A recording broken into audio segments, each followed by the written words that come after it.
Hi, ಎಲ್ಲರಿಗೂ ನಮಸ್ಕಾರ. ಇವತ್ತು ನಾನು ಬೆಲ್ಲದ ಪಾನಕ ಹೆಂಗೆ ಮಾಡೋದಂತ ಹೇಳ್ಕೊಡ್ತಾ ಇದ್ದೀನಿ. ಇವತ್ತು ರಾಮನವಮಿ, ಬೆಲ್ಲದ ಪಾನಕ ಮಾಡಿದ್ದೀವಿ. ನೀವು ಒಂದು ಸಲ ಟ್ರೈ ಮಾಡಿ ನೋಡಿ. ಅದ್ರ ಜೊತೆಗೇ ಹೆಸರುಬೇಳೆ ಕೋಸಂಬರಿನ ಹೆಂಗೆ ಮಾಡೋದಂತ ಹೇಳ್ಕೊಡ್ತಾ ಇದ್ದೀನಿ ನೋಡಿ. ತುಂಬಾ ಈಸಿಯಾಗಿದೆ. ಒಂದು ಸಲ ಟ್ರೈ ಮಾಡಿ ನೋಡಿ. ಇದನ್ನು ರಾಮನಿಗೆ ನೈವೇದ್ಯವಾಗಿ ಇಟ್ಟಿದ್ದೀನಿ ಇವತ್ತು. ನೀವು ಒಂದು ಸಲ ಟ್ರೈ ಮಾಡಿ ನೋಡಿ. ನಾನು ಬೆಲ್ಲದ ಪಾನಕ ಮಾಡೋಕ್ಕೆ ಇಲ್ಲಿ ಬೆಲ್ಲದ ಪೌಡ್ರ್ ತೊಗೊಂಡಿದ್ದೀನಿ. ನೀವು ಬೆಲ್ಲ ಇದ್ದರೆ ಬೆಲ್ಲ ಕಟ್ ಮಾಡಿ ಇಟ್ಕೊಂಡು ಹಾಕ್ಕೋಬೋದು ನೋಡಿ. ನಾನಿಲ್ಲಿ ಈಗ ಇದಕ್ಕೆ ಮತ್ತು ಮಸಾಲೆನೂ ತೊಗೊಂಡಿದ್ದೀನಿ.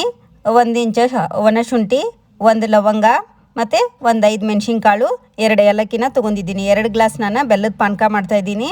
ಅದರ ಅಳತೆ ತೊಗೊಂಡಿದ್ದೀನಿ. ಇನ್ನೂ ಜಾಸ್ತಿ ಅಂದರೆ ಜಾಸ್ತಿ ಬೇಕಾದರೆ ತೊಗೊಳ್ಳಿ. ನಾನಿಲ್ಲಿ ಒಂದು ಪಾತ್ರೆಗೆ 2 ಗ್ಲಾಸ್ ನೀರು ಹಾಕ್ಕೊಳ್ತಾ ಇದ್ದೀನಿ. ಈಗ ಇದಕ್ಕನ್ನು ನಾವು ಬೆಲ್ಲನ ಹಾಕ್ಕೊಳ್ಬೇಕು ನೋಡಿ. ಬೆಲ್ಲ ಗಟ್ಟಿ ಬೆಲ್ಲ ಇದ್ದರೆ ಸ್ವಲ್ಪ ನೆನೆಯೋದು ಲೇಟ್ ಆಗುತ್ತೆ, ಕರಗೋದು ಲೇಟ್ ಆಗುತ್ತೆ. ನಾವು ಈ ಬೆಲ್ಲದ ಪೌಡರ್ ಇದ್ದರೆ ಬೇಗ ಕರಗತ್ತೆ ಅಂಥೇಳಿ ಪಟಾಪಟ ಒಂದು 5 ಮಿನಿಟದಲ್ಲಿ ನಾವು ಇದನ್ನು ಮಾಡ್ಕೊಳ್ಬೋದು. ಹೆಸರುಬೇಳೆನ ಮೊದಲೇ ನೆನೆ ಇಟ್ಕೊಳ್ಬೇಕು ನೋಡಿ. ಈ ಥರ ಚೆನ್ನಾಗಿ ಮಿಕ್ಸ್ ಮಾಡ್ಕೊಂಡ್ರೆ ಬೇಗ ಕರಗತ್ತೆ ಬೆಲ್ಲದ ಪೌಡರು. ನೀವು ಅಥವಾ ಬೆಲ್ಲನ ಒಂದು ಸಲ ಮಿಕ್ಸಿ ಒಳಗೂ ಹಾಕೋಬೋದು ನೋಡಿ. ಮಿಕ್ಸಿ ಒಳಗೆ ಒಂದು ರೌಂಡ್ ಹಾಕೊಂಡ್ರೂ ಬರುತ್ತೆ, ಅಥವಾ ಜೇನುತುಪ್ಪನೂ ಹಾಕ್ಕೊಳ್ಬೋದು. ಬೆಲ್ಲನ ಹಾಕ್ರಿ. ಬೆಲ್ಲದ ಪಾನಕ ಅಂದರೆ ಬೆಲ್ಲನೇ ಇದ್ದರೆ ರುಚಿ. ಈಗ ಇದಕ್ಕೆ ನಾನು ಮಸಾಲೆ ಕುಟ್ಟೋದನ್ನು ಹೇಳ್ತಾ ಇದ್ದೀನಿ. ನಾನಿಲ್ಲಿ ಒಣ ಶುಂಠಿನ ತೊಗೊಂಡಿದ್ದೀನಿ. ಈ ಒಣ ಶುಂಠಿನ ಮೊದಲು ಕುಟ್ಕೊಳ್ತೀನಿ ನೋಡಿ. ನುಣ್ಣಗೆ ಪೌಡ್ರ್ ಮಾಡ್ಕೊಳ್ಬೇಕು. ಇದನ್ನು ನಾವು ಈ ಥರ ಕುಟ್ಟಾಣಿಯಲ್ಲಿ ಕುಟ್ಕೊಳ್ಬೋದು. ನಿಮಗೆ ಈ ಥರ ಕುಟ್ಟಾಣಿಯಲ್ಲಿ ಕುಟ್ಟಲಿಕ್ಕೆ ಆಗಲ್ಲ ಅನ್ನೋರು, ಹೊಸವಾಗಿ ಈ ಥರ ಬೆಲ್ಲದ ಪಾನಕ ಮಾಡೋರು, ಇದನ್ನೇನು ಮಾಡಬೇಕಂದ್ರೆ ಒಂದು ಸ್ವಲ್ಪ ಸಕ್ಕರೆ ಹಾಕಿ ಮತ್ತು ಏನು ಮಸಾಲೆ ಐಟಮ್ಸ್ ಇರ್ತಾವಲ್ಲ ಅವನ್ನ ನಾವು 1 ರೌಂಡ್ ಮಿಕ್ಸಿ ಮಾಡ್ಕೊಂಡ್ರೆ ಚೆನ್ನಾಗಿ ಪೌಡ್ರ್ ಆಗತ್ತೆ ನೋಡಿ.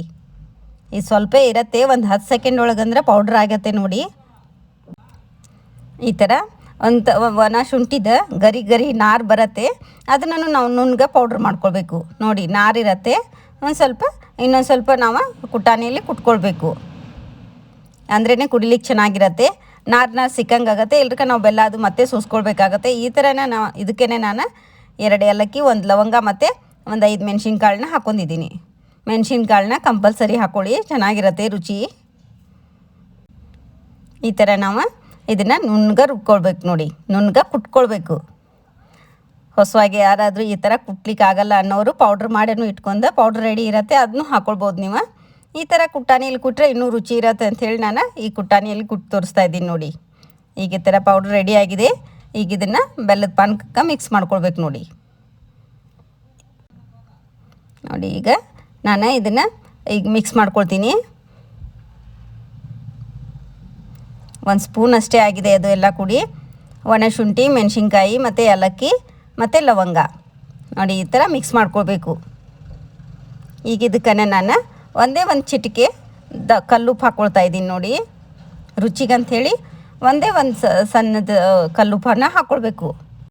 ರುಚಿಗಂಥೇಳಿ ಕಲ್ಲುಪ್ಪು ಹಾಕ್ಕೊಳ್ತಾ ಇದ್ದೀನಿ ನೋಡಿ. ಈಗ ಇದನ್ನು ಮಿಕ್ಸ್ ಮಾಡ್ಕೊಂಡೆ ಈಗ ಬೆಲ್ಲದ ಪಾನಕ ರೆಡಿ. ನಾವು ಇದಕ್ಕನ್ನು ಒಂದು ಕರ್ಪೂರದ ಸ್ವಲ್ಪ ಚಿಟಿಕೆ ಕರ್ಪೂರನ ಹಾಕೋಬೋದು. ರಾಮನಿಗೆ ಇಷ್ಟವಾದ ತುಳಸಿನೂ ಹಾಕೋಬೋದು. ತುಳಸಿ ಹಾಕ್ಕೊಳ್ತಾ ಇದ್ದೀನಿ ನೋಡಿ. ಸ್ವಲ್ಪ ತುಳಸಿ, ಒಂದು 4-5 ಎಲೆ ತುಳಸಿ ಎಲೆಗಳನ್ನ ಹಾಕೊಂಡು ಮಿಕ್ಸ್ ಮಾಡ್ಕೋಬೇಕು. ನಾವು ಯಾವಾಗ ಕುಡಿತೀವಿ ಅನ್ನುವಾಗನ ಈ ಲಿಂಬೆಹಣ್ಣು ಕಟ್ ಮಾಡಿ ನಮಗೆ ಎಷ್ಟು ಬೇಕೋ ಅಷ್ಟು ಹುಳಿಗೆ ತಕ್ಕಷ್ಟು ನಾವು ಲಿಂಬೆಹಣ್ಣನ್ನ ಹಿಂಡ್ಕೊಳ್ಬೋದು.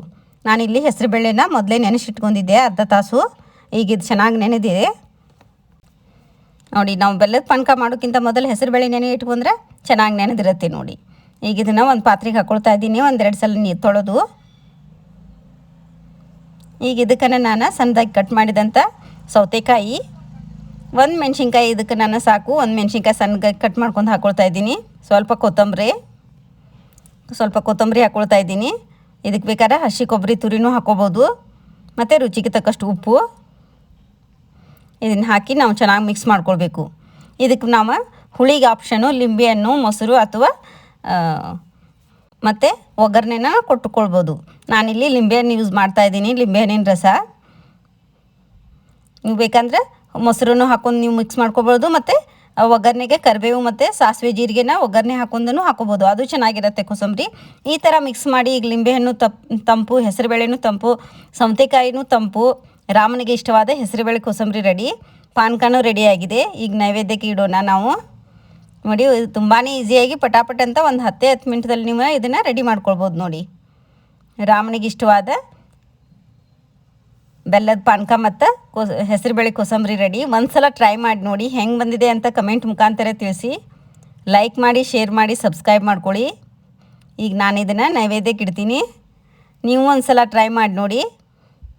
ಈಗ ನೀವು ರಾಮನಿಗೆ ಏನೇನು ನೈವೇದ್ಯ ಮಾಡಿದ್ದೀರಾ ಅನ್ನೋದನ್ನು ಕಮೆಂಟ್ ಮುಖಾಂತರ ತಿಳಿಸಿ. Thank you.